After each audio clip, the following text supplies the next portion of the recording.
অসমবাসী সকলোকে আমাৰ ৰঙালী বিহু শুভেচ্ছা জনালোঁ।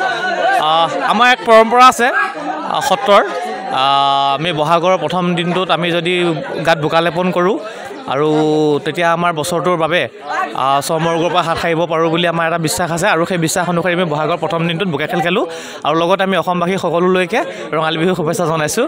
আৰু ইতিমধ্যে কোনখনতে বোকা খেল আৰম্ভ কৰিছে, আমি এতিয়া যুৱকসকলক আমি ঘৰৰ পৰা উলিয়াই আনি বোকা লেপন কৰিম বুলি সাজু হৈছোঁ। আৰু আমাৰ সত্ৰাধিকাৰ প্ৰভু ঈশ্বৰ তিলক লৈ আৰম্ভ কৰে আৰু সত্ৰাধিকাৰ প্ৰভু ঈশ্বৰ শুভাৰম্ভ কৰাৰ পিছত আমাৰ সত্ৰসমূহ বৈষ্ণৱে বোকা খেলত অংশগ্ৰহণ কৰে আৰু এই বোকা খেলৰ মাজতে আমি ইজনে সিজনক বোকা লেপন কৰি আনন্দ পাওঁ আৰু সকলোৱে আনন্দ ফূৰ্তিৰে আমি এই দিনটো পালন কৰোঁ। আৰু দিনটোত আমাৰ এই মানুহৰ বিহুৰ দিনাখন আমি বৈষ্ণৱসকলে বোকা খেল খেলে, এইটো পূৰ্বৰ নিয়ম আৰু এইটো এটা ডাঙৰ চায়েন্সৰো আছে।